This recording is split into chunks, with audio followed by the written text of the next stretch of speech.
all the trouble you've started? Be they the government, be they industry, be they organized labor, be they anyone, or human beings. Time when the operation of the machine becomes so odious, makes you so sick at heart that you can't take part. You can't even passively take part. And you've got to put your bodies upon the gears and upon the wheels, upon the levers, upon all the apparatus, and you've got to make it stop. And you've got to indicate to the people who run it, to the people who own it, that unless you're free, the machine will be prevented from working at all. Revolution Radio at freedomslips.com, the #1 listener-supported talk radio station, throwing ourselves upon the gears of the machine. Revolution Radio, where information never sleeps. You called down the thunder, well now you got it. Right! You tell them I'm coming! And hell's coming with me, you hear? Hell's coming with me! Revolution Radio!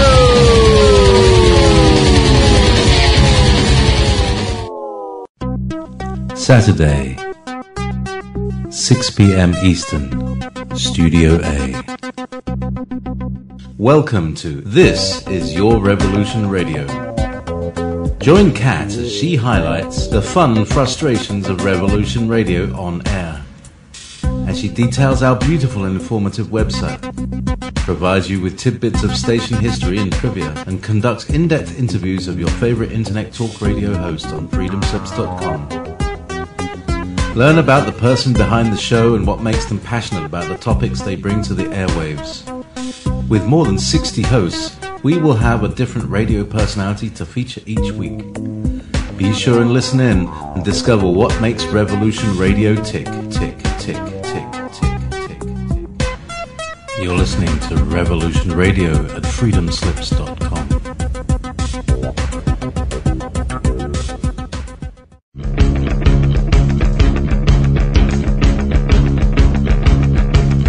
Revolution Radio.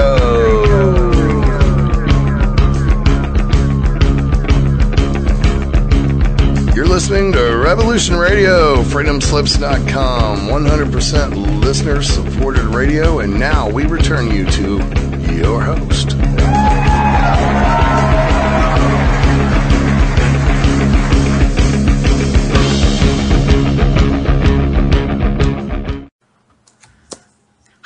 Welcome to Network Solutions with Gail Marie and Nicole. Nicole, are you with us? Yes, I am. How's everybody tonight? I'm doing well. I'm just getting back from the dog park. It's a gorgeous day out there. I know. I ended up washing dishes on my floors.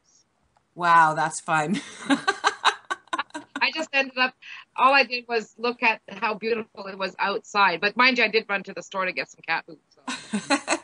My 5 minutes of sun. Well, our summer is almost finally here, it looks like, which is awesome. Yeah, exactly. So why don't we do any updates from this week? Anything interesting before we move on to our plans? This week, I think it's a little on the quiet side, on my part anyways. And haven't been doing much other than trying to reconnect myself to the house and the environment here, my yard, things like that. But we do have a really, really important show because tonight we have a video recording that we want everybody to listen to. And this was recorded prior to the summit, the Rio Summit in De Janeiro in 1992. And this gentleman is spot on because all the research that we've been doing, I was amazed that one of our very good friends found this video in the archives of the I think it was the United States Archives. And she couldn't believe she had found it there. And then she sent me the link through a friend. And I said, hey, let's put this online, tonight and let people hear this because this person was spot on. All of the research we've been doing really justifies all of the research I've done so far is justified within what this gentleman says, given that what the government has done since 1992. So, it's pretty important that everybody really listens. And by listening, what we're going to do is later this evening, I will post the link on the video section of the iaccuse.com website, which is i-accuse1c.com. Okay. And you need to really watch this video because there are some files. We're going to send you to the files section of the archives, but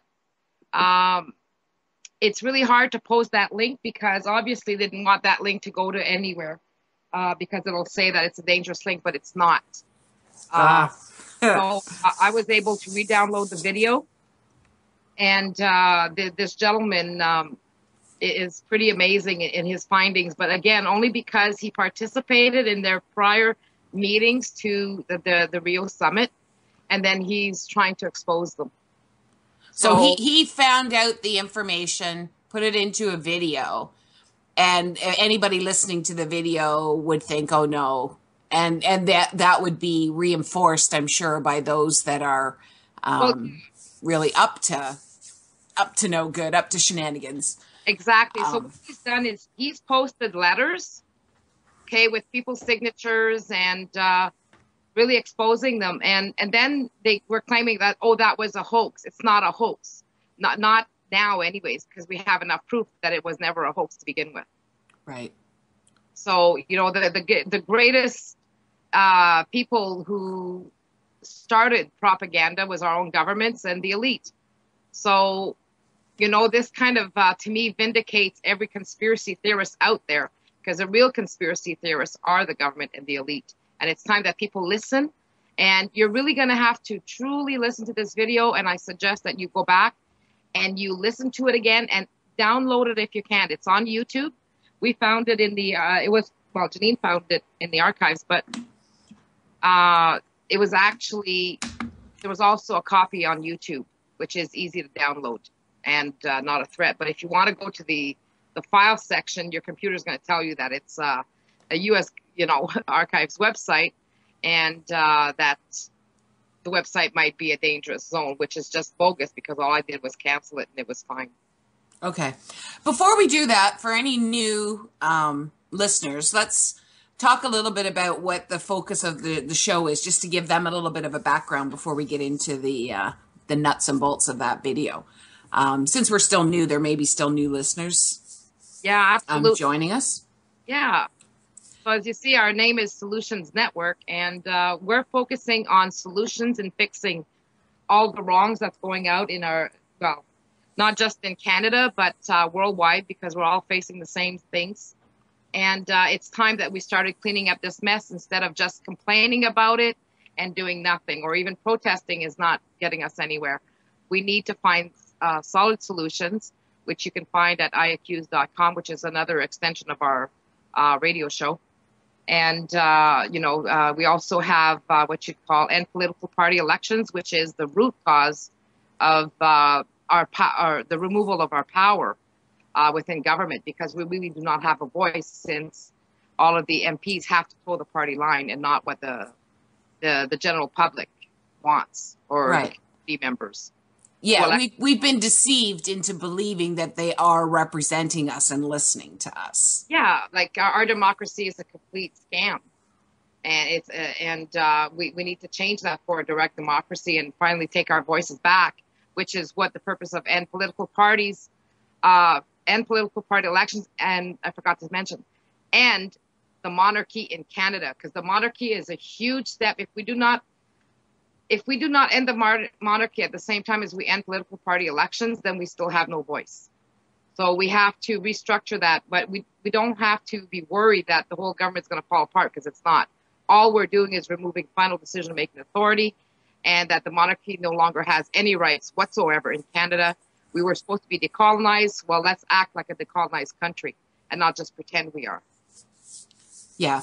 And I think it's important to point out, well, it's not, the idea of having final decision-making authority is really not that radical, because the vast majority think they have that already. So really what we're suggesting is what you think you already have. But right now you're being deceived into thinking you have it, because, and it's very easy to see for somebody that's not even politically minded or motivated, that good people that go into politics, as soon as they go against the leader, they're out. Or you start seeing some, bad press about them or something to make them look bad. Yeah, they're fired. Yeah. This has happened to 2 MPs in Thunder Bay, and they were under the NDP of all groups. Yeah, yeah. And then the other thing, more from my perspective, is that we need to remember who we are. And I know that's almost become a cliche these days, because I see that around a lot. But I posted something the other day on Facebook that I just thought was so fabulous, and I'm just going to read it to you. You were never created to live depressed, defeated, guilty, condemned, ashamed, or unworthy. You were created to be victorious. And that's absolutely, absolutely true. And so if we're feeling any of those things on the beginning of the list, just ask yourself why. What is it that's causing me to feel that way? And start looking at what those beliefs are, because it is beliefs that are contributing to you feeling like this. It's not necessarily the truth, but it's a belief. So I just wanted to throw that out there because I think it's really important, because this is a time of change, and this change can only happen when we recognize who we are and where we can go and what our power is, because this whole everything that we've ended up with is because we forgot who we were. We've allowed an authority over us when we're the ones that have the real power. Yeah, exactly. Like I thoroughly believe in that, because we've stopped living, number one. And we need to remember who we are, because we're here as the protectors of this earth. And, when the people are going to be listening to this video, okay, it's about how they're using the environmentalists and the environment against us. And we as a people need to decide what we're going to do, not have it dictated to us, and use it as a control issue. Well, it's taking responsibility. I mean, that's absolutely where our power is by taking responsibility. And I know that sounds like a scary thing, but even for personal growth, exactly, taking responsibility is where our power is. Yeah, well, people's belief systems has them believing in, oh, well, what can I do? I'm only one person. Well, let's stop criticizing. Let's stop nitpicking. Let's stop whining. And let's actually do something. It's time for action. Exactly. The power lies within us. We don't need to stop and wait for one savior. We are the saviors. Yeah, yeah. And it's up to us to be that component. Yeah. So everybody has to become a leader and stop being afraid and stop believing lies and researching things for themselves. Because if I tell you a story, okay, Gail, and you turn around and say, well, you're talking with somebody else in regards to the story I told you, and you totally believe what I just told you because I've done the research and everything. Oh, well, no, Nicole's right. She's done the research and blah, blah, blah. Don't even rely on that. You need to do your own research, because everybody has different perceptions and understandings of context. So I always suggest that do your own. Don't take anybody's word for it. Do it for yourself, because one of the reasons, I can argue points because I know what I've read, I know what I've seen, I know what I studied. Mm-hmm. I've seen it with my own eyes. So when I've experienced things on all of these levels, it's no longer belief, it's a knowing. And there's a huge difference. Yeah. So once we change our belief system, which is faulty at best, to a one of knowledge, we're going to get a lot further. Yeah. Well, I mean, one of the problems with belief is that you stop thinking. Yeah. Once you believe something to be true, then you stop thinking and researching and taking it any farther. Well, and that's when you need to start becoming responsible for your own life and your own living, and, you know, looking out for your children's future and their children. It's not just about us here. Yeah, yeah. And can I just throw in, I mean, just going by my own personal experiences, when you start looking at the programming, because basically that's what it is we've been programmed to think we're less than. It's so funny that to think we're less than some and better than, say, animals and other sentient beings, right? It's just very bizarre, the programming. But as you're starting to recognize the programming, there will be a lot of fear that will surface, and that's all part of the programming. And I just think it's really important that you recognize the fear, and that for those of us that have sort of been through that already, and I'm not saying that the fear stops at, you know, one mark, because there may be new fear that surfaces every time, but that we're very supportive of each other and recognizing the fear, and not, you know, trashing somebody or dissing somebody because they're not quite there and they're, you know, experiencing the fear. We would be more helpful to people that are going through that by allowing them to talk things out so they can recognize their fear, and we can all work together again towards a solution that's going to help alleviate that fear and knowledge. Yeah, and that starts with self-improvement. I mean, you know, and acknowledging that, you know, sometimes we're stuck inside the box and we don't want to hear anything different, but we have to start learning to listen. The art of listening is very important. Yeah. And I'm just going to throw this out. When we're triggered, and what I mean by triggered is if somebody makes us feel angry, makes us feel fearful, makes us feel frustrated, makes us feel worried, those triggers are clues for us. So if I'm able to trigger you, or Nicole's able to trigger you, or your neighbor or your friend or whatever, take the time to look at your triggers, because it's your stuff. It doesn't matter what they say. Your reaction, your behavior is your responsibility. And it's really helpful, because then you're able to identify exactly or look for the root of that, because you can be guaranteed it is getting in the way of you moving forward. Reacting to people all the time is just, you're not moving forward. Exactly. And now, sorry, just quick. Now's the time for action. No more reaction. Action is empowered. Action is where we need to go.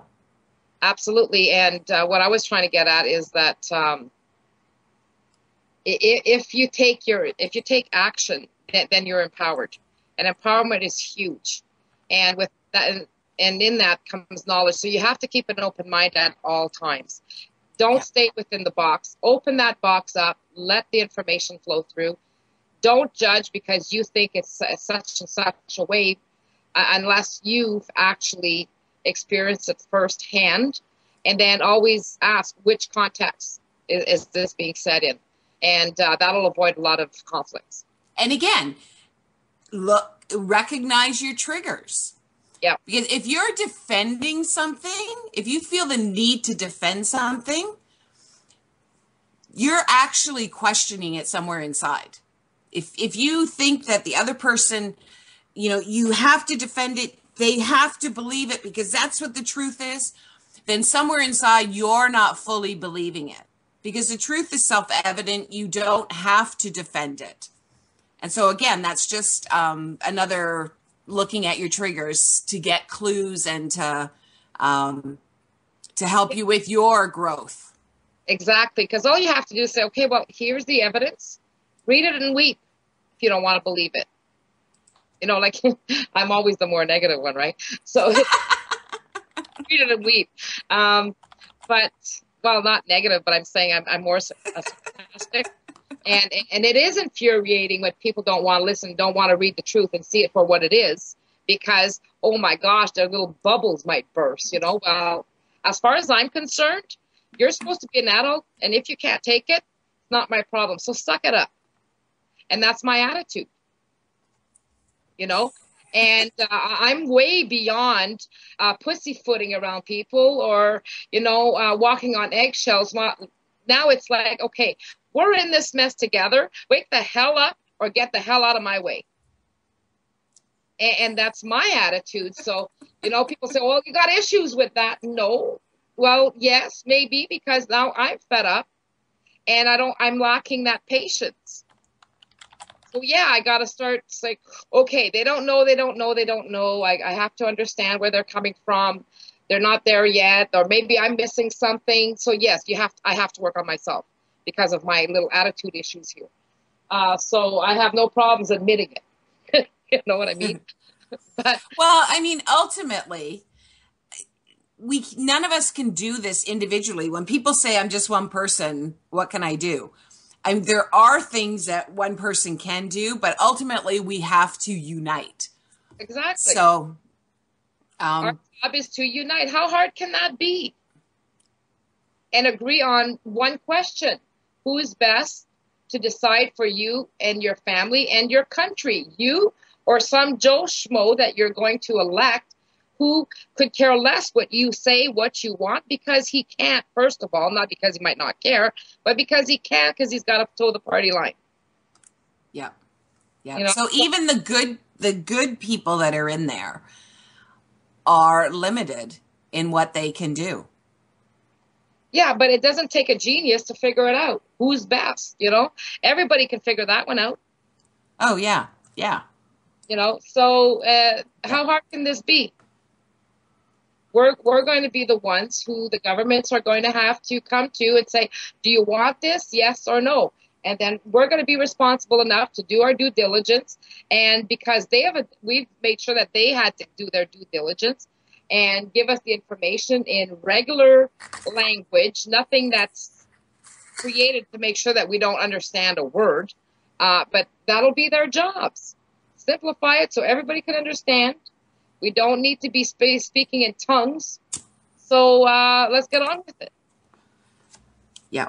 Yeah. Well, Nicole, I had a message from Voisto. He wants to join us for 5 minutes. So why don't we bring him in before we go to the video? I'm just going to get him to call in. Or maybe I could just add him to group. I'm still pretty new at this producer stuff. I think tossed it into your lap. Like, oh boy, I'm technically challenged. I can blame you now. Yeah.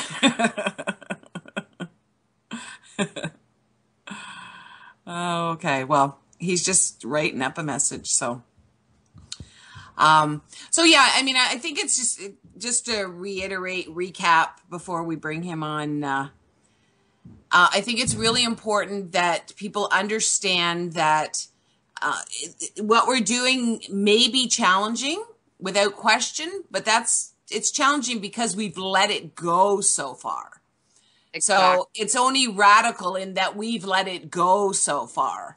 It's not really that radical to expect to have final decision-making authority over things that are going to be affecting you.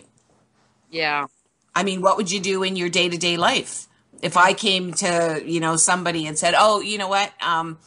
You're not doing that way anymore. This is how you're going to do it. And if you don't do it that way, then it's going to cost you money. Okay. Just so you know, that video is 37 minutes. Okay. So, So, okay. So is it too late? Let me just bring him in for 5 minutes. Yeah. And then Okay. we can move, afterwards, he can come back on. Okay. Bosto, he's not in yet.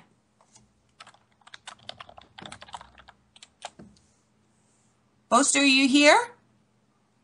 Good day. Hello. Welcome You back. sound different with your professional microphone. Well, I won't really say it's top of the line, but it's good. It catches all my frequency. You see, because I am mostly a bassy type of voice, like mid-range bass, And if there is no microphone that can catch all that sound, all you hear is just some high end that has no volume, no nothing. I see. And last time I was pretty drunk, I believe. I don't know. I think it was fun though. I remember some good times. Well, you know what? Like we said last week, I mean, the kinds of questions and comments you were coming out with the discussion needs to happen. So, I mean, I at least was, and I think Nicole was very appreciative that, you know, you were able to bring that stuff up because everybody's thinking it. We were thinking it. So we need to have the discussion because we need people to have a comfort level in understanding. We just before you came on, we were talking about empowerment and taking responsibility, you know, for our own personal growth as well as sort of the growth of in uniting as a nation, for lack of a better word. So. Right. I heard you talk about action and taking action. What kind of action are you proposing? Yes. Well, what in comparison, action versus reaction. I mean, the action that we're talking about is take responsibility for ourselves, focus on a united front, and take back final decision-making authority. Well, we think we already have. So many people think they already have it through their representatives. What would be the united goal here? Well, first of all, we have to start within our own yards first. We have to clean up our own messes. And my yard is pretty cool. Well, our yard is... I even have 20 chickens. So anyways, we thought we'd start with Canada at least, and then the other ones will, everybody has, there's not one set rule for everybody. Everybody has different things going on in each of their countries, different scenarios, so we have to adapt everything. Well, the war is coming where I am. I'm going to die soon. It's okay, though. No, we can avoid all that. You know, we Romanians fighting American wars here. Yeah, well, this is how we can stop them in their tracks, and it's by getting together and taking back our power. And that's within our political party systems, which are, to us, to me anyways, is the root cause. And if we can start taking care of our responsibilities instead of dumping everything into other people's laps to screw up and for us to blame and do nothing about. Yes, I'm going to vote for the Pirate Party over here. Have you heard of the Pirate Party? I haven't heard about them. Yes, they protect the internet laws, and over here in Europe, it's a good. It's exactly what you say. People getting together and taking action and wanting to create a more free internet, because there have been numerous tries from various entities to centralize the internet and regulate it like you're in some kind of prison, which is what we don't really want from it. Yeah. But it's not just the internet, it's all of our lives completely. What we eat, what we drink, the air we breathe. And that's kind of we're seeing the taking back final decision-making authority as the foundation. Yeah. Because there's so many important things. I mean, at the end, what you're talking about, the Pirate Party's doing, definitely. It's focusing on one thing, it can't focus on a million things. Well, but we can focus on taking back decision-making authority and then take the time to focus on those one things and get them right. Yeah, but you need to get professional people and people with money to back you up, because unfortunately we live in a market-type society where you have to marketize your product, in this case, your party or whatever, I disagree, because we went to Parliament Hill May 10th, and the citizens there, even the seniors, I thought we'd get a lot of,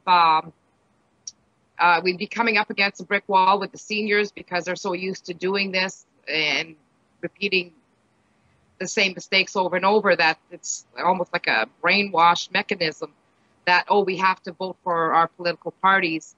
And they loved what we were doing. Everybody wanted to sign our letters, and they were asking, if there was anything else they can sign. They think that we're ready for this. So we don't need any backing from anybody who's got money. this is something we can sign on our own, doesn't cost a dime other than take out your running shoes and start door knocking and bring some letters. Okay. Here in Romania, you know what I'm gonna do, because all the parties are gangsters. I'm gonna just go there and put my name in and, vote for that instead. I think that would be a good strategy. Yeah, well, that's what most people do, is saying, oh, well, let's create a new party. Well, for us, we don't need to create new parties, because as far as we're concerned... No, I said I'm gonna eliminate. I'm gonna eliminate my vote, basically. You know, I'm not gonna vote. I'm just gonna eliminate it by writing some stuff on that piece of paper, you know. Yeah. Writing my own name. But here, the way it's fixed is it doesn't matter who eliminates their votes. We used to have a system where we could eliminate our vote or say none of the above, and now that's been removed over the years. I don't remember which year it was removed, but it used to be there, and right now apparently we can still say that we don't want to vote when we go to Elections Canada or on the day of voting. But that is not effective either, because what they're doing is, if only 1/4 of the population votes, well, it's going to be the majority of the 1/4 of the population. So it doesn't matter if one person votes. Which is what we just went through when Harper got in, because he got the majority with, what was it, 33% of the vote? They're saying 33%, but if you look at Elections Canada, it says 14 million people voted in Canada, which to me is totally bogus. So it was done fraudulently too. Yeah. It's funny because you still believe in voting, you know? Yeah, but it's about us taking our power back, and no more voting. What we need to vote on are issues and not politicians. Yeah, you need a significant majority to be able to do that. Yeah, but we've got 16 million people who have not voted, basically, is what they're saying. That is, at least voting age. So statistic. 14 million out of that are the ages of 18 to 34 who have never had answered a constitutional question. So I don't think it'll be hard for them to want to vote this time around if we're voting for ourselves as decision makers, and not allow our governments to dictate what happens here in Canada. It'll be the people who dictate. I guess. We need to get the word out.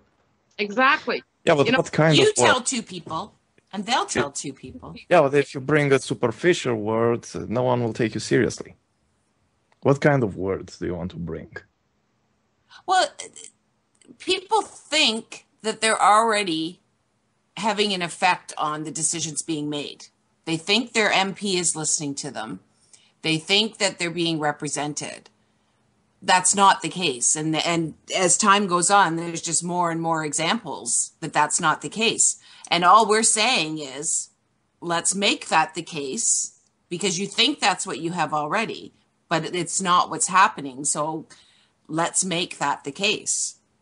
Right. So it's not that much different. It sounds radical, but only because it's not happening.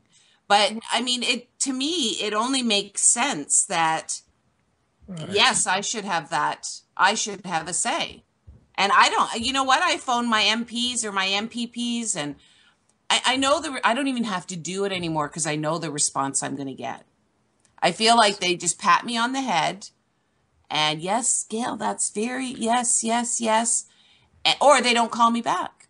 Yeah, well, they're using the Delphi technique on everybody. Yeah. On what phase of the project are you, or when are you going to start this project that you are talking about?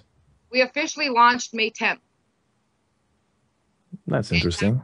Yeah, we're going to start going to different places, getting more people on board, getting people to pass around those letters so that it's actually a form of information that they're receiving. And we're putting the MPs on notice. Mm-hmm. So even if it takes 10 years, at least we need to start in the right track. But we don't think it's going to take 10 years. All we need is one referendum.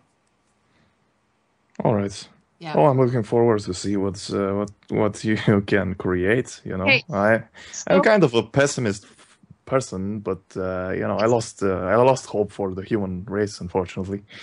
But also, that's okay, because my ex-husband is a pessimist, and we're still friends today. And you need some people who are pessimistic because it helps you weigh and balance things out. Because there's a lot of people who are leery or untrustworthy of what will happen or have lost faith. So, it's a balance. And we need to have that discussion.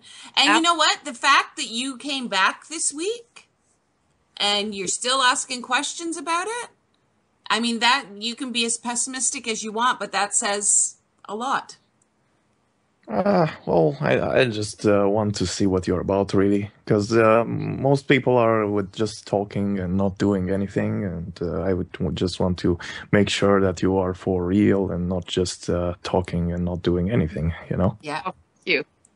Listen, we're going to be playing a video. We want everybody to listen to this. And later I'm gonna go now. I'm gonna go now, actually. So I'll be listening from the chat room. Great. And if you have anything to add to that video, could you please call back in? All right. We're going to have to make him part of the show. We'd love a pessimistic view. And just like that robot in the Hitchhiker's Galaxy, which was kind of sad because he was too smart, and all the people around him were not really motivating him at all with their stupid actions. So, I'm just going to go to the chat room now. See you guys later or next week or whatever. Okay, thanks. So, Talk to you later. Bye. Gail, what we can do is it's 6:36 right now. It's actually almost 37 minutes. So what we can do is play the first 25 minutes and then stop it and then come back and restart it. Okay. For the finalization, then we can go into discussion and hopefully people will call in. Okay. You ready? Ready. Okay. Today is May 1st, 1992. The subject of this video message is the UNCED Earth Summit, the meeting which is to begin on June 1st, 1992 in Rio de Janeiro. The acronym UNCED stands for the United Nations Committee for Environment and Development. It is pronounced UNCED, and perhaps indicating the secret agenda of this meeting. This is the logo of the Earth Summit. This is not a dove in their Earth Summit logo. It is a hand, and the hand is holding the world with a slip in our hands alongside of it. In whose hand? Who is the we in this motto? The hands of the world order. These elitists convened this UNCED meeting in the first place, and for a bad purpose. This video will show strong evidence that the persons running the UNCED Earth Summit are actually setting a net to place the power over the Earth and its peoples into their hands. Brave, bold deeds by the citizenry are needed quickly. Once the government signs their treaties, their citizens are de jure in the hands of the world order. There's that motto again, in our hands. Whose hands? The same world order families that planned World War I and World War II, that tricked the third world countries to borrow funds and rack up enormous debt. The same world order that stole much of the money borrowed by Africans and other nations and hid it in Geneva banks. They are the persons who financed Hitler, manufactured the Holocaust, and managed to blame the terrible deeds on the German people. They can be credited with manipulating famines in Ethiopia and elsewhere, and purposely creating war and death to bring societies into their control. The world order crowd are not a nice group of people. My name is George Hunt. I'm speaking to you from a video studio in Boulder, Colorado. I have attended some of the meetings and caucuses leading to the UNCED Earth Summit. I am a business consultant and a college teacher in small business management. I own an environment company too, and am very familiar with the environment hypocrisy that the world order crowd has taken over the environment movement. I am aware of their plans. Please pardon me as I read my script. I'm not a professional actor, and my memory will not serve me with the things that I want to say. The world environment movement will soon be in the hands of the world order if you and others do not respond with action after you view this videotape. Action may constitute showing this to 5 others. It may constitute showing it to a judge down the street or a city councilman who you know in your town. Pray for guidance, hoping that something good might come of your action. Somebody is going to set the spark off. I really feel that it is not too late. When I served as an official host at a key environment meeting in Denver, Colorado in 1987, I was surprised to see David Rockefeller, Edmund de Rothschild, Secretary of State Baker, then Secretary of the Treasury, Maurice Strong, Waste Company Chairman and EPA Administrator William Ruckelshaus, UN Secretary General in Geneva McNeil, and various World Bank and IMF officials there. What were the rich elite and bankers doing at an environment congress? Listen carefully. I will now attempt to show you how their enactment will work against you. Trust and foundation income is the cornerstone of the world order. They command politicians to do their bidding. And presidents, judges, and legislators lick their boots. Their swollen egos and bellies are never satisfied, and their lust for more is insatiable. Now world power and authority is in their grasp. Are we going to give it to them without a confrontation? Or like they did to the Germans, will they blame the environment holocaust on you and get away with it? What is the World Summit meeting and who is behind it?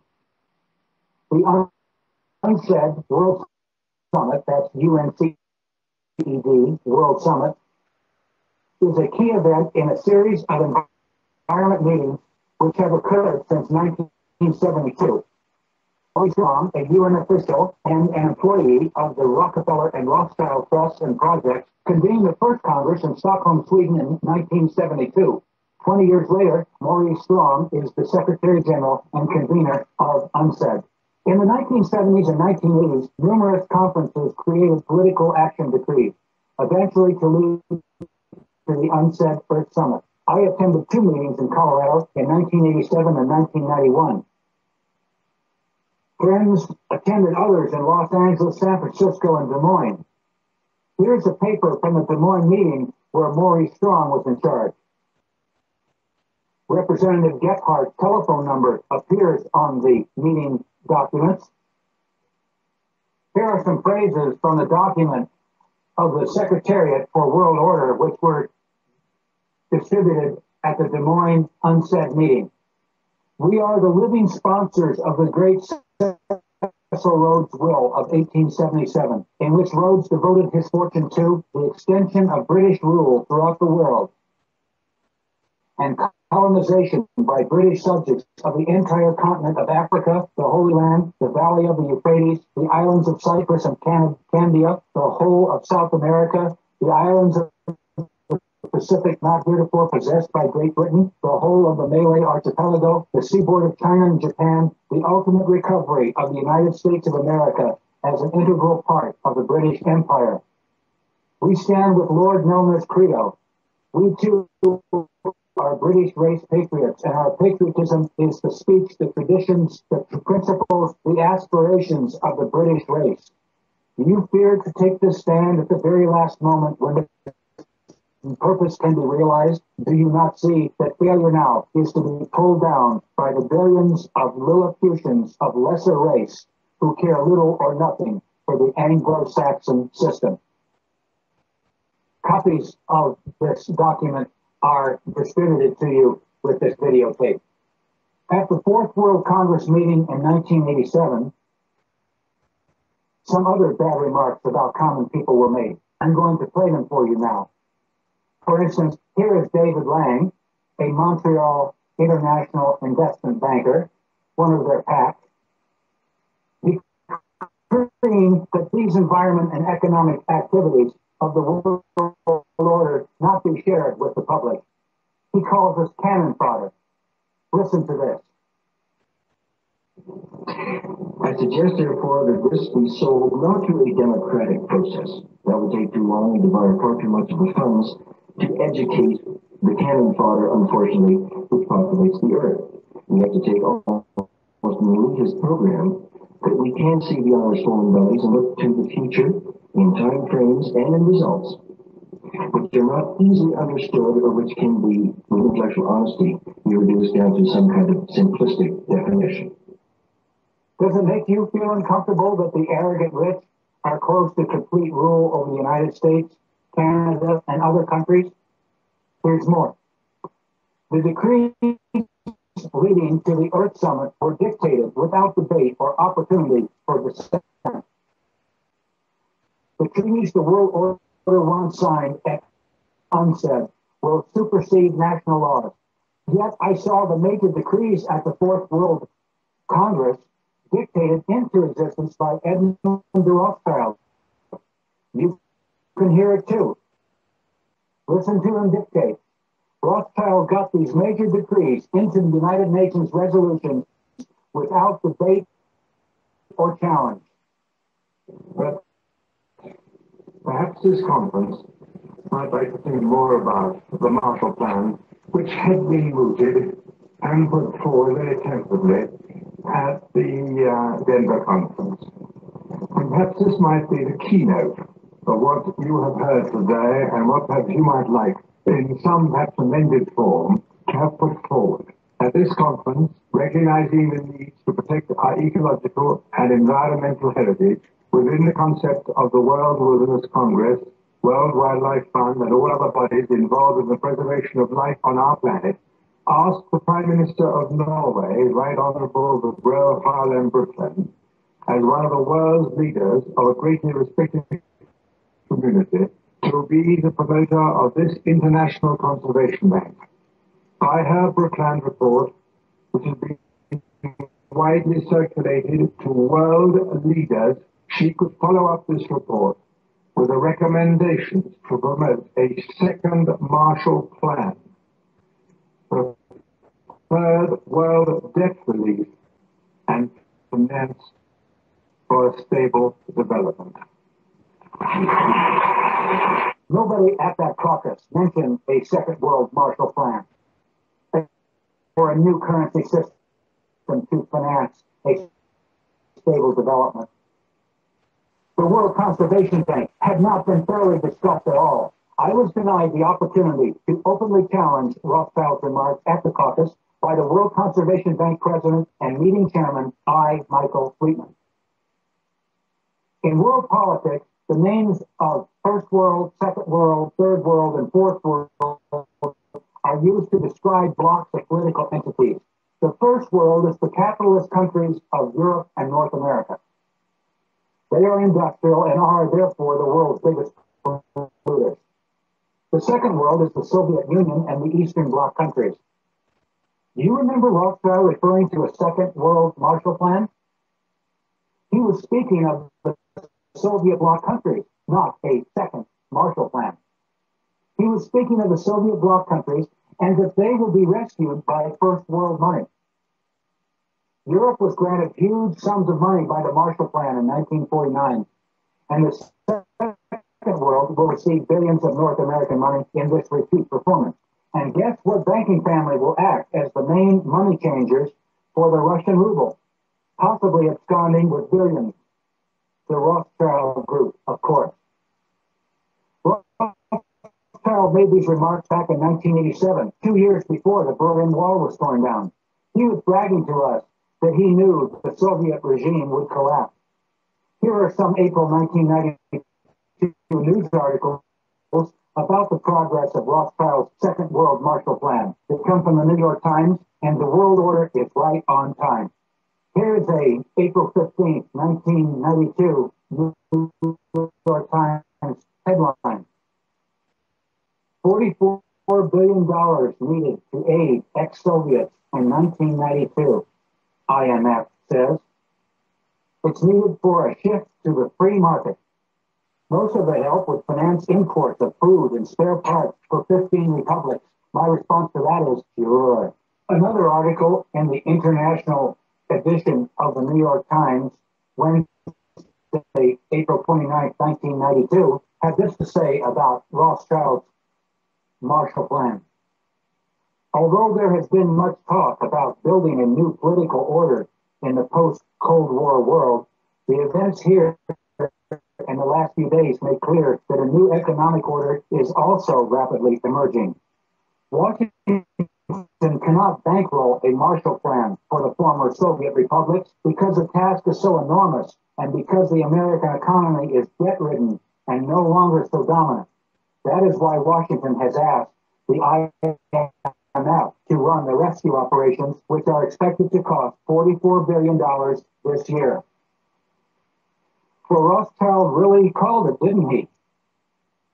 Soon after these remarks were made, the Rothschilds reopened the Rothschild Bank in Frankfurt, Germany, after 50 years of closure.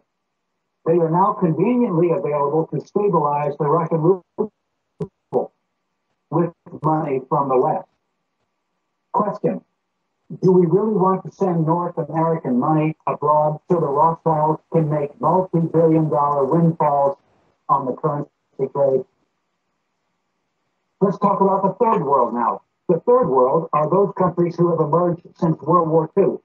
Young and easily fooled, the World Bank under Robert S. McNamara played bad tricks on them, spiriting billions of loan dollars back to Swiss bank accounts through fictitious African addresses. They now owe $1.5 trillion to the world banking system with nothing to show for it except poverty and cruel loan collection. Maurice Strong has suggested an ominous scenario at the UNCED meeting, which could break out if his words are to be believed. He says in this article in West Magazine that a fight may erupt between the first world polluters and the third world poor. Here is how he describes it. Each year, he explains as background to the telling of his novel's plot, the World Economic Forum convenes in Davos, Switzerland. Over 1,000 CEOs, prime ministers, finance ministers, and leading academics gather in February to attend meetings and set economic agendas for the year ahead. With this as a setting, Maurice Strong then says, what if a small group of these world leaders were to conclude that the principal risk to the earth comes from the actions of the rich countries? And if the world is to survive, those rich countries would have to sign an agreement reducing their impact on the environment. Will they do it? He's really talking about the UNCED meeting. And Strong, driving as I take notes, looks at me. Then his eyes go back to Highway 17 on the way from Alamosa, Colorado to his New Age ranch in Crestone, Colorado.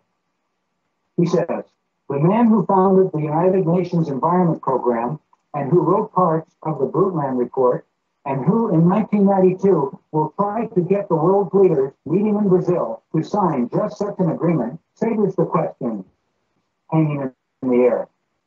Will they do it? Will the rich countries agree to reduce their impact on the environment? Will they agree to save the earth? Strong resumes his story. The group's conclusion is no. The rich countries won't do it. They won't change. So, in order to save the planet, the group decides, isn't the only hope for the planet that the industrialized civilizations collapse? Isn't it our responsibility to bring this about? This group of world leaders, he continues, form a secret society to bring about an economic collapse. It's February. They're all at Davos. These aren't terrorists. They're world leaders. They have positioned themselves in the world's commodity and stock markets. They've engineered, using their access to stock exchanges and computers and gold supplies, a panic. Then they prevent the world stock market from closing. They jam the gears. They hire mercenaries who hold the rest of the world leaders of Davos as hostages. The markets can't close. The rich countries, and Strong makes a slight motion with his fingers as if he were flicking a cigarette butt out the window. I sit there spellbound. This is not any storyteller talking. This is Maurice Strong. He knows he's world leader. He is, in fact, co-chairman of the Council of the World Economic Forum. He sits at the fulcrum of power. He is in a position to do it. I probably shouldn't be saying things like this, he says. Highway 17 cuts straight across the desert, heading out of the land of dreams. When the truth is finally told, Maurice Strong fears the world will come to this.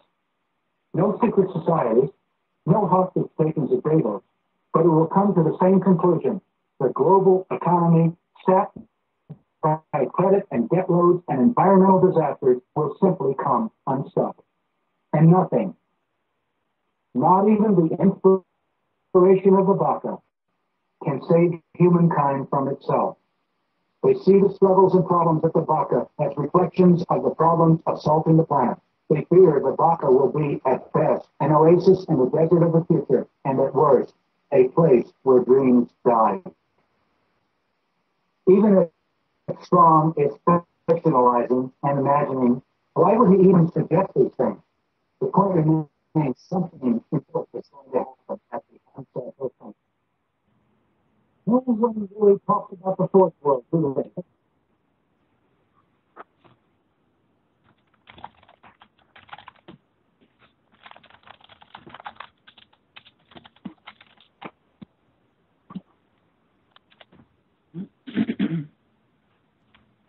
Hi, everybody. Welcome back. I apologize for the quality of that video. It's from 1992, I believe it is. So it's not the greatest quality, and it's been hidden away. We're about halfway through it, but rather than posting it on the show, what we'll do is we'll put the link into the chat room.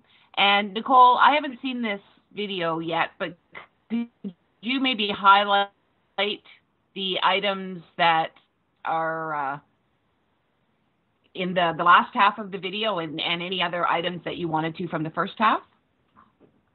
Yeah, but that's going to be a little hard for me. I don't have the papers in front of me, but what he's doing is he's warning everybody about what's going to be happening at the Rio summit, and and that affects the whole world, and how they're affecting the money supply and the economy and everything else, and how they're planning on recolonizing the entire earth under a one world government. And people cannot make any decisions on their lives unless they know what's going on globally, because we're being affected at the municipal level. So what he's actually explaining is what's going to be happening within ICLEI. And ICLEI is a part of the United Nations plan on global governance.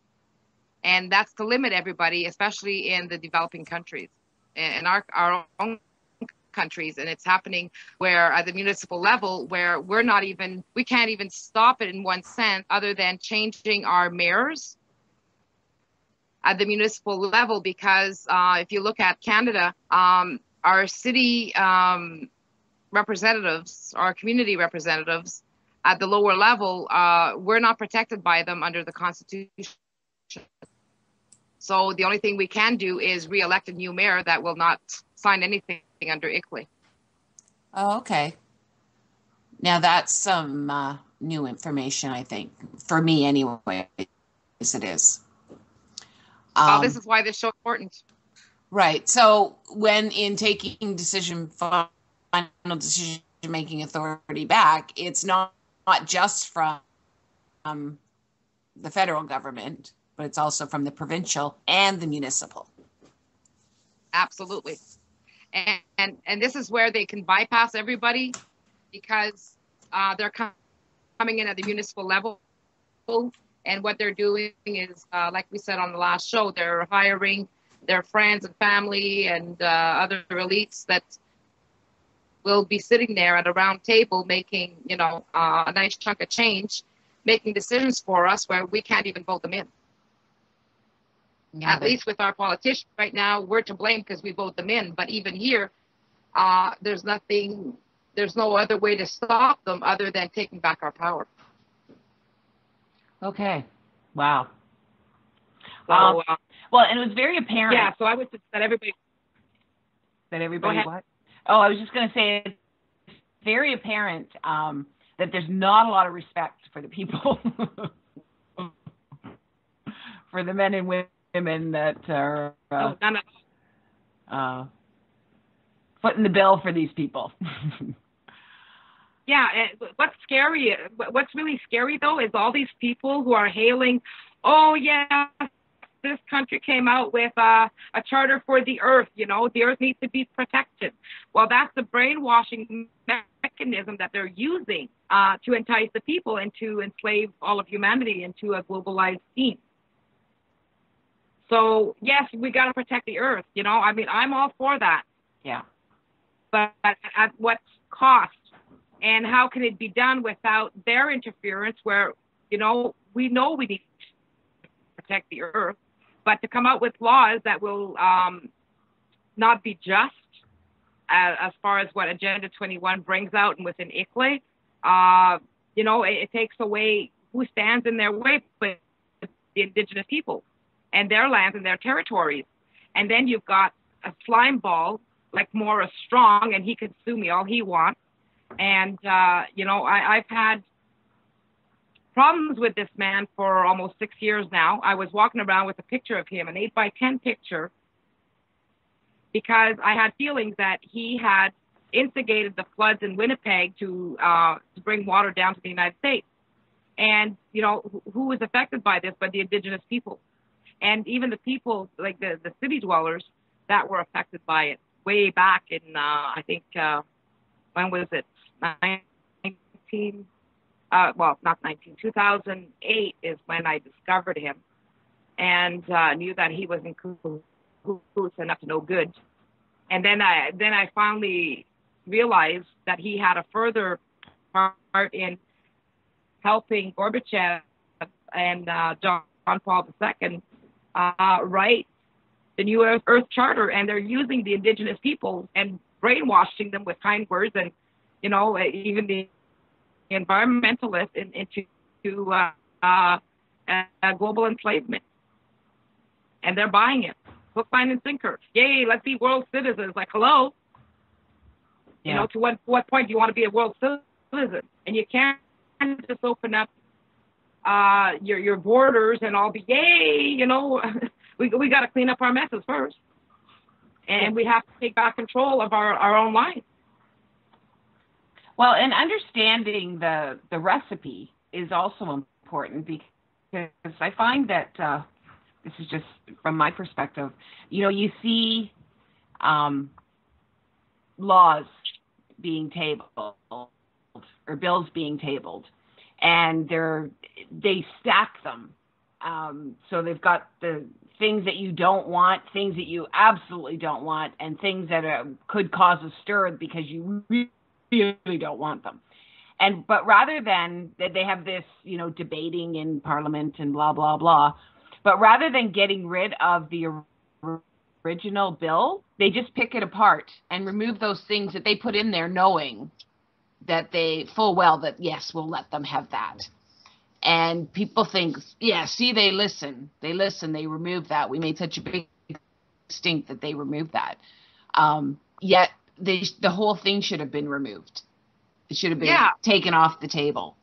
And so we need to be very conscious, you know, when we're, you know, researching and looking at situations to recognize. I call that incrementalization, where they what's that? We have to connect the dots. You can't just look at one issue without knowing what's going on everywhere around, because that's how you see the big picture. Yeah, for sure.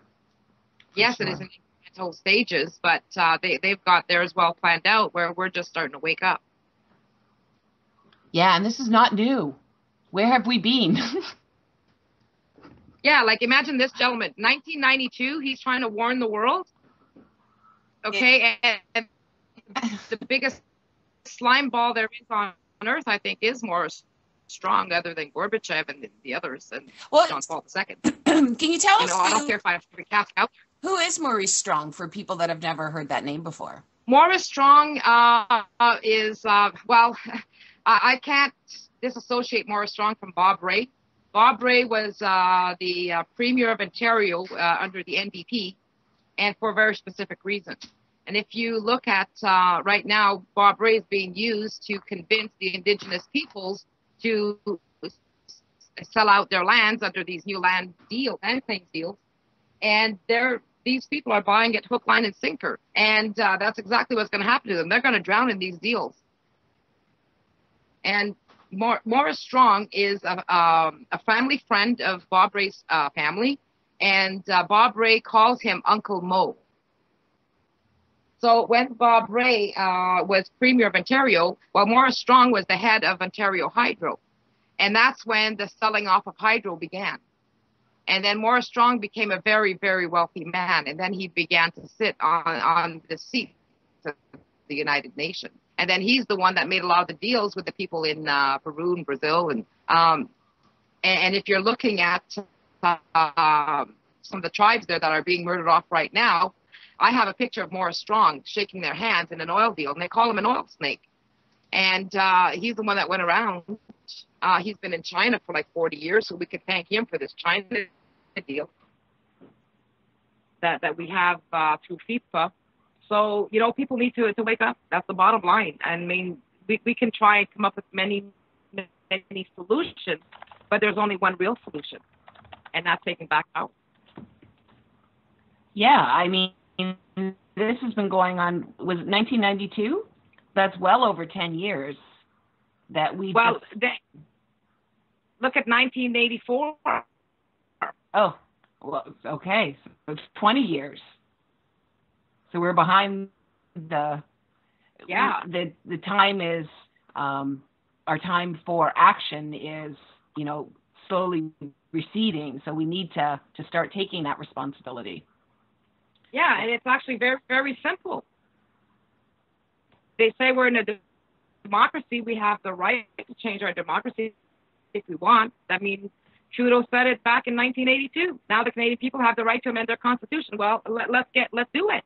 Never mind, sitting all day on Facebook. Never mind watching the football. Never mind texting all freaking day. Let's get this show on the road and start taking care of our business. Yeah, definitely. I don't think people know. And I mean, it's a challenge, right? Because you don't want people working or acting in desperation, but you want them to act responsibly. That's right. And see the importance. Yeah, and it's not complicated. Everybody seems to think it's very complicated. The remedy is very simple. Change your constitution. Remove final decision-making authority. We can change the constitution all we want, but if we don't revoke final decision-making authority and the grasp that the Crown has, as far as military might goes, that military... we got to be careful what we wish for, because right now you have people signing petitions to, for the Governor General of all people, the biggest state there is in Canada, for him to fire Stephen Harper. Well, Stephen Harper is the one who hired the Governor General, so people need to get their crap together, learn a little bit more of what's been going on. And even if it doesn't matter who hired who, let's just get rid of all of them. As far as having any power, they can stay there all they want, but they won't have any final decision-making authority. Neither will the military. Because if you remove Stephen Harper, we go under military rule. This is what they want. So we got to be careful not to be walking into a trap. And there's been a number of traps set. Exactly. Because when does the Governor General kick in? When we fire Stephen Harper. Yeah. So people they're not thinking past their noses. No.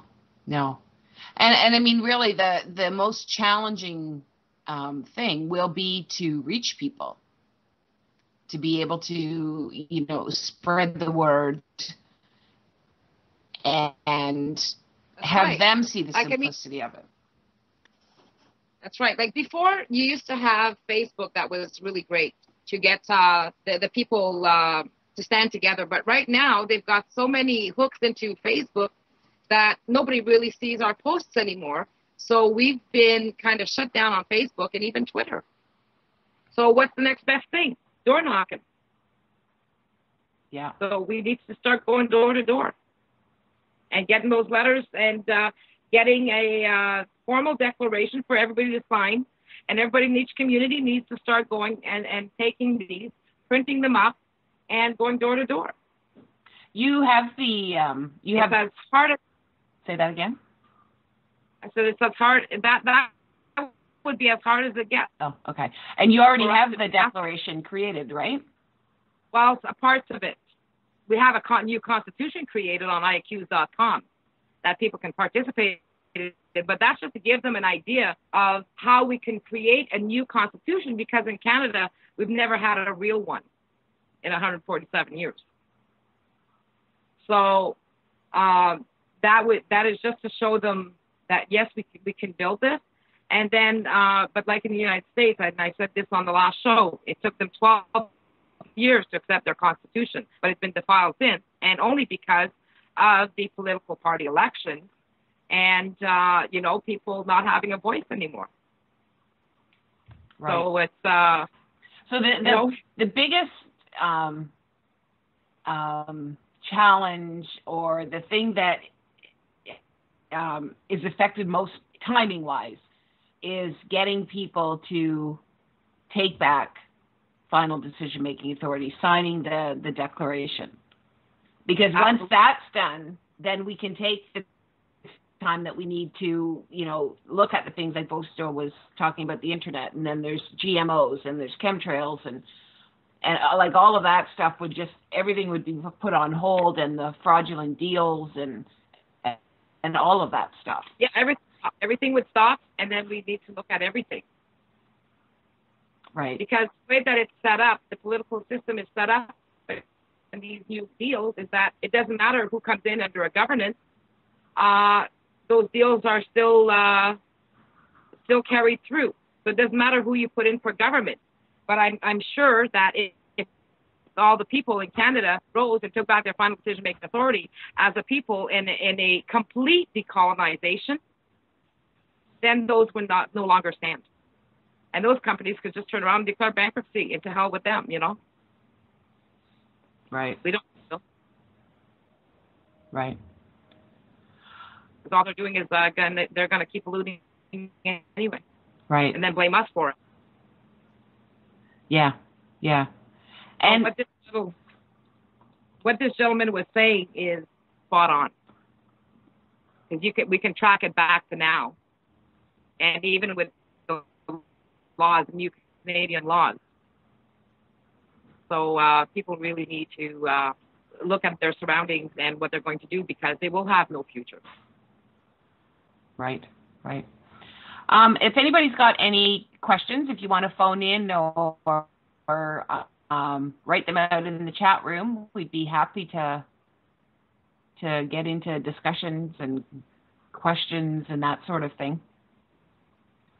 I guess the question is, going door to door, yes, is a solution. It's probably not going to be one that people are going to really embrace.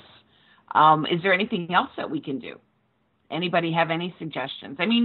You and I don't have all the answers, Nicole, right? No, absolutely. And we're not professing to have all the answers. We're throwing the idea out there, and we need people, because yes, there is a lot of intelligent people. Yeah, we see it every day. Like a lot of people are looking at direct democracy. Not everybody has the right way of doing it. But if we get together, then we can pick a way of doing it that everybody's going to be pleased with. And, we just stick to basic questions. We make it too complicated, people are going to freak. And that's not what we want. And like we said last time, the government is not going to fall apart if we do this. But what's going to fall apart is their authority, period. So everything's still going to go along, until we stop. We say, okay, well, no more FIFA deal, no more rooting of our internet. Nobody really owns it. It should belong to people. And the same thing with the energy. The energy belongs to the people. We shouldn't be paying for that. Yeah. Yeah. I mean, these corporations are, and that's a whole other story, but. They're milking everybody dry. Yeah. Yeah. Well, and I often say, you look around and it's only getting worse that people are, have less, well, their income is the same as it's always been, but they have, less for food, less for rent, mortgage, less for just enjoying, time off. Yet these corporations, when everybody else seems to be doing really poorly, these corporations are, their quarterly statements are like, banks especially. It's like, wow, you have that much profit. It's like, you know what, I'm having trouble, meeting my weekly grocery bill or whatever the case may be. And it doesn't make sense if you think about it. How can that be happening? Well, that's it. It can be happening very easily because if you look at unions, a lot of unions are bought and paid for puppets. And if you look at my ex-husband, he used to get 4% for vacation pay. Now he's been there for almost 27 years, and he's down to the negotiations with the unions, and the new U.S. company that calls itself Canadian, which is totally a crock, now only pays them 2%, where they can't even afford to go on vacation anymore. So when does it stop? Yeah, yeah. Well, and you know what, if you can, when you talk to people, bring up these, everybody is experiencing it. They may not recognize it as they're experiencing it, but I mean, most definitely they are. And I think that's one of the keys, as you're sharing sort of the information to get them thinking about what's happening, is to be able to trigger that within them, to recognize that they're going through the same, they're in a situation that just doesn't make sense if they're very honest with themselves. Exactly. And that's why people need to stop, to start being serious, and to stop, focusing on the wrong issues, and they have to look at the bigger picture. Yeah. And question. Yeah. Question everything. Yeah. And don't take somebody's word for it. Go out and seek the answers for yourself, because then nobody can argue with you. Yeah. You'll always have a comeback. And you'll see, if you think that, oh no, that's not happening. No, the corporation would never do that, or the government would never do that. All you have to do is question them, and you'll see they'll threaten you back with something, or they won't respond to you, and there's a reason for that. There's a reason they will not respond to you, and there's also a reason why they threaten you, and they will threaten you. Yeah. So recognize that, rather than going into the fear that the threat is created. The threat is given to you to create that fear. Think about why won't they answer the question? Why are they threatening me? All I did was ask a question. That doesn't make sense. Think about, instead of focusing on being in fear, focus on, why are they not answering that question? Why does their answer come back as a threat? Somebody is being threatened. Well, but that's the whole theories, right? The brainwashing scheme. If you look at the Delphi technique and the other ones, that's exactly what they do. That's what they're taught to do. And, even at you've had principals and teachers, school level people, even in primary school level, learning these methods to control the parents. Yeah. Yeah. So, I was blessed with finding out about it early on in life. And, and I was appalled when I heard about this. I couldn't believe they did that. But if somebody wants to be educated, just look at how marketing came about. And it's all about brainwashing techniques. And it's not, with a spell or anything like that. It's what they want everybody to think. It's like planting the seeds. Plant the seeds. Make it look cool, Yeah. Let's make it look cool to stand up for yourself. Yeah. Yeah.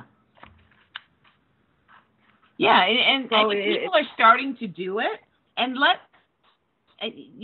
there's some legal stuff that I'm practicing, learning, trying. And what's important but even like with the solution finding, we're hoping that people will call in and not be afraid of saying what their solutions is. Like we've come across some that are a little bit whacked out there, but because they don't have all of the answers, right, or not enough information, I would say. Mm-hmm. But his is it's 33 million that will decide. So it's not going to be you, me, or anybody else that's going to convince them of anything.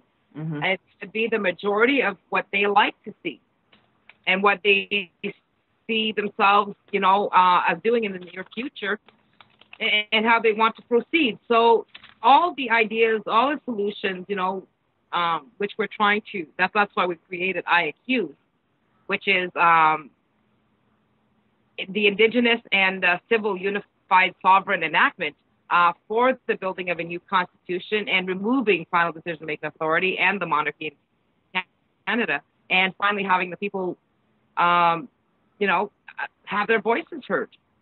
And that goes all the way down to the nations as well, because that's what they used to have, and now they've been invaded by government agents, what we call Indian agents. They use their own people against them, mm-hmm. and brainwash these people into thinking that they're doing good. And it doesn't matter what they think. In the end, they're just towing the line, just like all the rest.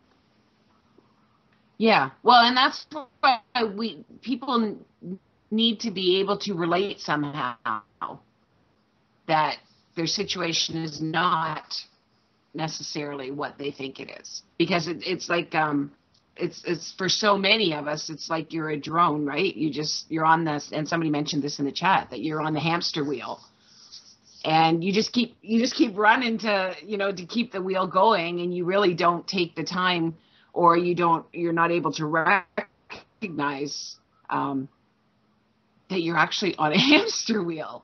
Of course that's symbolic, but because you can't relate to anything else, because you have to pay your mortgage, or you have to, get your groceries, or you got soccer tonight, or whatever the case may be. Yeah. Well, and that's why I think it's important that people, as soon as they sort of are able to recognize that they really are part of this, and, the hamster wheel doesn't have to be the answer.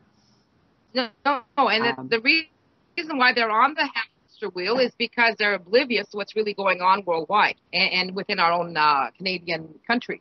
Well, that's exactly right. So we need to, it's helpful to be able to have them relate personally, because it's everything.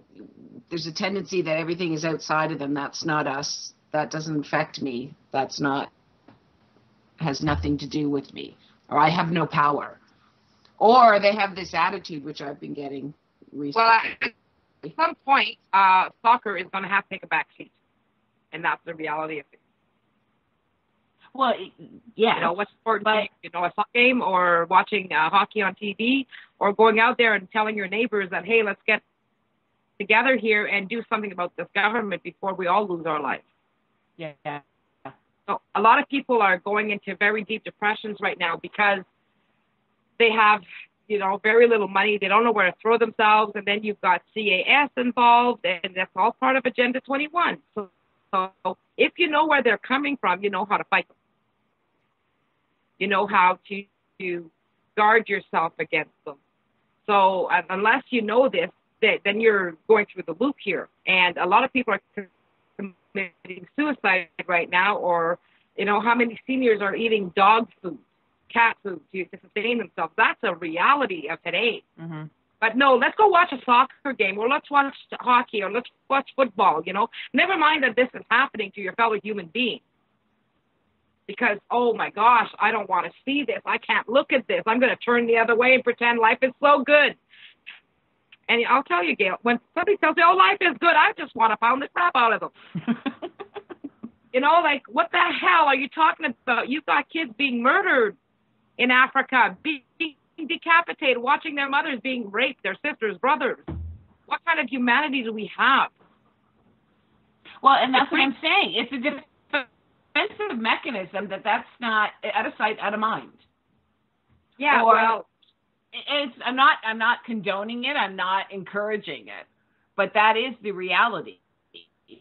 And that's why we need to be able to, when we're speaking with people, have them relate somehow to, yes, the missing women and children out west. Yes, it's not happening here, but bring something else up that they can relate to, because once they're able to relate to it, then they're paying attention. Because if they can't relate somehow, they're not paying attention, and that's exactly what we're going through, because people are just, it's out of sight, out of mind. That's how they made sure that we were well entertained and stupid. Yeah, well, and you know what? And that may even be, something that people can talk to people about. Well, this is going on, but do you see all the hype about the hockey game? When in fact, over 1,000 women and children have gone missing and nobody said boo about it. But they don't care. But no, I don't think it's that they don't care. I just don't think they connect, and they need to be able to connect, to relate. I mean, we have no choice. We have no choice. We can't attack these people and tell them to smarten up, because that's not going to get them to smarten up. Some it will, by nature. That's the type of thing that will get people's attention. But we can't be like bulls in a china shop trying to get people to sign. Because I don't think it'll work. It's like that gentleman in the wheelchair, okay, with that debacle with Peter MacKay at the Parliament. Mm-hmm. He said it well. He didn't care, okay? He did not care, and he stressed that over and over until he saw Sue put her daughter's ashes into that minister's hand. Well, that's right. Then they could relate. That's what I'm saying. Eventually we might get to those extremes. Well, yeah, I mean, hopefully we won't have to go to such extremes, because I think everybody is experiencing it, whether they recognize it or not. And it's just a matter of finding that thing that allows them to relate. And it doesn't even have to be a big thing. I mean, what I use when I'm talking to people about law stuff is, does it make sense to you that you get a ticket for a rolling stop? I mean, nobody's hurt. And if you're doing a rolling stop, then it's because there's no cars. I mean, you can see. And so it's that kind of thing that just makes no sense, right? That gets people thinking. I don't think that particular example would change the world in their thinking. But you know what I mean? It's just that stuff that everybody's probably got a ticket at some time in their life for a rolling stop. And they never thought anything of it. But just think about it. I'm having to put out $50 or however much it is for a rolling stop where nobody was hurt. No cars were even nearby except that car, hiding behind the tree. And I lose 3 points, and it cost me $50. What did I do wrong? I didn't hit anybody. I never got in an accident. They could have thought that you were texting and not really looking. You were looking, but not everybody else might be. Oh yeah, but I mean, but that's another thing. You're bringing up another comment, like the assumption that we're guilty automatically is another thing. Could have been thing. Putting on lipstick, whatever. They don't care. Well, no, I know, but that just the whole idea that you're guilty and you have to prove your own innocence. I mean, that's another thing. Like, well, wait a minute. Just because somebody else may have done that doesn't mean that I've done that or I do that. Why am I being punished because I didn't do it? I don't do that. But there's just so many things that we've just accepted. And that's where we need to get people involved. And like, really, does this make sense to you? Really? Because, and it's so much now that it's, you know, they're trying to prevent for your safety. Come on, we're doing this for your safety. So isn't that always the claim? Well, it is. We're protecting you in 9/11. Oh, we're protecting you. Well, we're going to invade, Iran or Iraq, and we're going to protect you. Well, yeah, and again, though, hold on here. Does that make sense? Who do we need protection from? Well, right now, we need protection from Agenda 21, the United Nations. That's who. Right, but the point here. Let's when we're engaging people, engage them in a way that they can relate in some way. And I highly doubt it'll take that much talking to be able to get them to relate to something. They may not relate to, the football game and the hockey game and the women and children that are going missing and killed at West, but there will be something that they will be able to relate to. And that they have to be able to relate before they're going to start caring. Because it has to exactly. And that's and that's what the beauty in what we're trying to convey here is, let's focus on one question. Who is best to decide for you and your family and what happens in this country?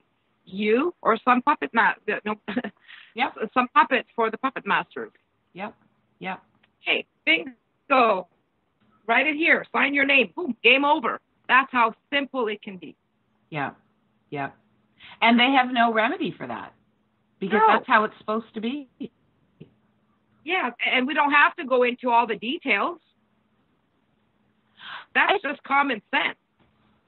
I think, too, it's important to recognize that if you see them as authority and powerful, and I'm not, they are violent or they can be violent, and yes, that I'm not talking about that, but just the whole idea that we make this law for you and you follow it, and if you don't follow it, you pay.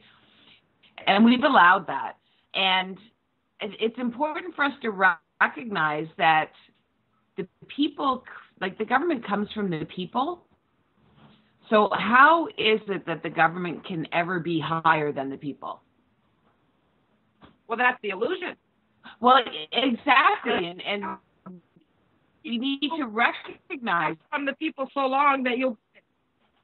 Well, yeah, and we want to be able to, and I mean, these are all, I'm just kind of thinking out loud of areas that, I use to get people's attention, because it's just so, it's almost like it's just so matter of fact that people don't even think about it, because they're so focused on, the debt collector that's calling them, or the ticket they have to pay, or the court that they have to go to. We've been just bombarded with yeah, but they keep us in personal drama. Yeah. And that's not even counting the ones we create for ourselves, because we don't stop and think about everything we do. Well, yeah, that's exactly it. And I mean, debt is like, for anybody that's been in debt, I mean, there's the people are made to feel guilty. You're made to feel like a bad person. Thinking about how you're going to get your next meal, for your kids or something. It's all traumatizing. And that's, you just keep being traumatized. You turn on the TV, or even just on Facebook. I mean, all of the stuff on Facebook of all the tragic things that are happening worldwide. It's all trauma just being thrown right at you, and false flags just layered right on top of you. And it's all trauma based. Well, look at even the young, college and university students. I mean, these kids are trying to make ends meet. They're trying to go to school because they're being told, if you don't have a university degree or college degree, or you have to have a doctorate now, and you have to have a master's now, which is another crock of crap. to me, because I've met a lot of CEOs, okay, very intelligent people who barely have a grade 12 education, and I don't even have a full grade 9 education. I don't let that stop me. I've done pharmaceutical market research. Everybody is trainable. And then you look at these kids who have huge loans, okay, to pay back.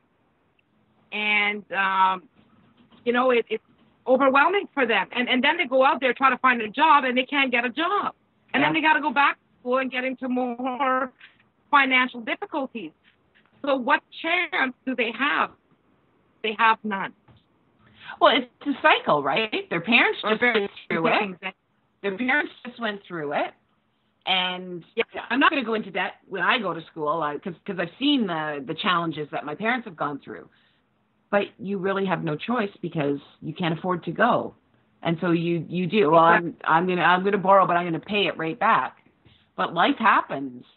And you're going shopping for your food, and the bag of bread used to be this big for whatever $1.99, and now it's like this much smaller for the same price. Yeah. So they're sneaky that way as well. They keep the prices the same, but they change the sizes, thinking you won't notice. Yeah. Well, that again is subliminal, right? Yeah. Now, if you look at, a lot of people will say, like before, I used to be able to use bigger terms, okay, especially in pharmaceutical market research. And since I've been on the Six Nations territory, and I've just been doing the studying and everything, when I explain something to anybody, okay, I have to explain it in layman's terms. So my vocabulary has totally switched from 6 years ago. And, people will look at me and think, oh, well, you're not that intelligent because I'm not using big words. And then I come across some people, and, they'll come out with these fancy words and everything, and they think that they know it all. And, in regards to the law and the free man stuff, and, and it's like, okay. Whatever you just said really does not interest me or the general population, because they don't understand a word you've said. And this is what the government has used, okay, to confuse people. So when we're reading the laws and everything, you really have to have a dictionary and see exactly which word they're using and in which context that they're using it to make people understand. And I think a lot of the stuff that people are not paying attention to what the government is doing, or even what this video is, okay? People might find it boring. Why? Because they don't understand Agenda 21. Somebody who understands Agenda 21 will be listening to that and really pick up on what this man is saying. Somebody else will be oblivious. So, the only way that I can see that we're going to get our messages out is to stick to regular language, because most people don't have doctorates. Most people don't have master's degree. And, as soon as you mention, oh, I have a master's, you think, when people talk to me about having their master's, it's like, yeah, for what? Mm-hmm. Because I know their head's in the box most of the time. And they've been so brainwashed into that system that, they're going to look at a problem versus, problem solution. And they're going to see that problem. This is the only way you can do it. No, there's other solutions that will fix that. There's not only one solution. So this is why it's important for us to get a lot of people out here who might be thinking differently than we are, than we do. And they might have something even just as simple that we never even thought of. But because we're such in our mindset, we have to make sure that we start listening to other people, listening to what they have. Doesn't matter which language they have. Like even those young men, the free men, they're actually right. But most people don't understand what the hell they're talking about. Yeah. So when you're looking at law and the legal jargon, they're spot on, and I can see their passion, and I can almost understand it. But if you need to explain it to 33 million people, we don't have 2 more centuries to go to get 33 million to understand it. So we got to stick to the basics. Let's stick with easy language, simple solutions, which is, again, end political party elections and the monarchy in Canada, and take back your power. Be the decision makers. Everybody can focus on that, who's best for you and your family and your country. Yeah. And while we're talking about education, I think it's another part of the programming that if you don't have a formal education, then you're dumb. And a lot fall into that trap. Well, I'm not a lawyer. I'm not this. I'm not a that. I don't have a degree. I don't have a diploma. I couldn't do that. And that's all part of the programming to hold you down and to not allow you to recognize your power. And I find that exactly. a lot. Yeah. Like I had one of my girlfriends, she was an administrator for the bank. And I used to always think, wow, she's so intelligent, right? And I keep teasing about this. Excuse me. They had bought a house, and she says to me, I haven't been able to do my wash for 3 days. My wash is all stuck in there. All my clothes are red. And Roger doesn't know what to do with it, her common-law husband. And I said, Trish says, I'm going to have to call a plumber or somebody, an electrician, to come and see what's wrong, or, the Maytag man. I said, what do you mean? I said, did you check your fuse panel? She says, what's that? My head just about hit the table. Okay, what's that? I said, oh my God. Sure enough, her breaker had went off. Here you have an engineer in a big house, and Manon, who was in management for bank administration. Yeah. And none of them even thought of the panel. Yeah. And I'm going, okay, but you can't fault them because they never had experience. So that's why we need to be a whole bunch of different people coming in from different areas and all getting together to put the pieces of the puzzle together. We need to unite. It doesn't matter whether you got a master's degree, a doctorate, or grade 2 education, or no education at all in the system. Yeah. Everybody's got a brain. Everybody has common sense. Let's get everybody together. And within creation, everybody's equal. Nobody's different. Everybody brings something to the table. Everything brings something to creation. Yeah. So, we need to shine together. Yeah.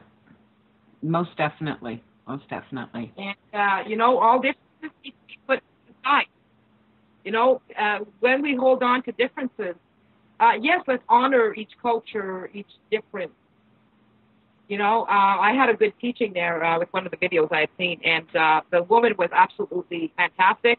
And, don't go and say, I have lots of friends who are Indian or Hindu or Pakistakis or whatever, because that's the first thing. I have lots of friends like you. Like, that's a stupid answer, right? And her thing was, let's honor our differences. Yes, I honor your difference, but we are all equal. But we're not equals in experience. Our experiences are all different. Yeah. But with engagement, yes, we're all equal. So we need to honor each other for being different and to respect each other for that. And we all bring something to the table. It's a mosaic out there within the universe. And we all paint a complete picture together. Yeah. It's time to unite. We'll always have differences.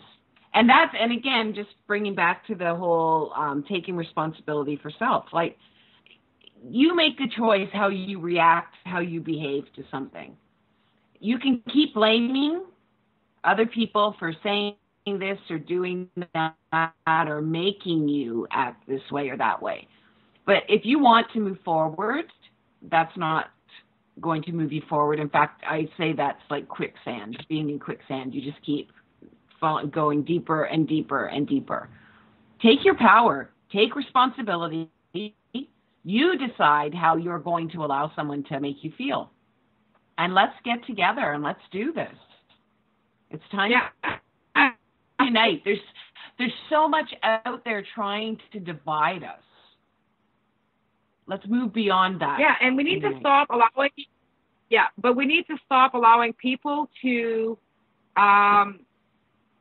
make us feel unempowered. We are, as human beings, we each have something good that we bring. It's hard to find something that's not good about a single person, and you need to start respecting yourself and loving yourself, not to the point where your ego is shooting out of your head. But, you have to at least know that just because you might not have any degree or whatever, yes, you might have solutions that may save the world, and within itself. So, but we're not going to be able to do that without people uniting and bringing forth their solutions and how they want to live, because we all have different personalities. Communities are totally different. You can't tell somebody in China how to live in Canada. Their way of living, it will be totally different. Their way of understanding, whatever. But we all have to bring something to the table so that we can all work together. Yeah. And you know what? When you think you have no power, I always go back to, why would they want to suppress us? Why would they want to control us? That's the exact reason why they want to control us and suppress us. Because they know already that we have the power. We're just not using it. Yeah. We've just not come together to use our power. They would have no reason. If we were nothings, if we were like the dirt on the bottom of their shoes like they think we are, they would have no reason to have to continually, make new laws and try and push us down, and all of that debt and all of the fear-mongering and all of those false flags. And they would have no reason to do any of that stuff. They do that because... Look at, Gail, if you had all the money in the world, wouldn't you be bored? I probably would be. No, well, I'd be doing things, but... more excitement, right? Yeah. Well, see, but money, one of my challenges is that the money I'm not motivated by money. No, but imagine, if you look at someone like, what's his name, Microsoft? Gates. Bill Gates, okay? Or, the Rothschilds or the Rockefellers. What motivates them? After they have everything and they can do whatever they want in the world, everybody's going to bow down, kiss their ass. Oh, I'm sorry. Beep, beep, beep, beep. What else is there, right? Other than, now let's be really nasty and have some fun here, Well, you know what? A poker game. I actually think fear motivates them. I don't think they do it for, there'll probably be a lot of people that disagree with me, but I don't think they do it to harm specifically. I think they're fear motivated, and when you're fear motivated, you lash out before you attack before you get attacked. Yeah, well, I'm going to give you a good analogy here. The fear is losing money. Okay. Yeah, but listen. You got about 1 minute, probably. Let's say you take a cheater. Okay. You have a cheater. The cheater will accuse the spouse that is not cheating all the time of cheating because they know that it's so easy for them to do it and they can get caught. So you've got these people. Okay. So reverse it to these elites. They want to make sure that we don't get so powerful that they're going to be under our control. So they have to stay on top. Exactly. Fear. And they know that they're going to get caught eventually. We're going to catch them. We already are. Yeah. And that's why it's getting worse because we're getting we're recognizing our power. Well, thanks again, Nicole. Thanks, everybody, for listening. Yeah. Thanks, Revolution Radio, for the opportunity. Thank you, everybody. Good night. Have a good week. See you next week. Thanks, Bostos. Always interesting. Bye. Are we off now? No.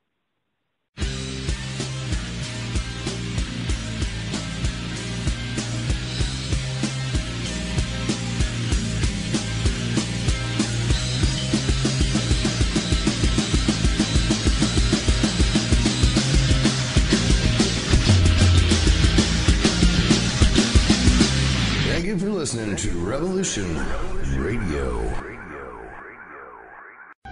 There is no good and evil. There is only power, and those too weak to seek it.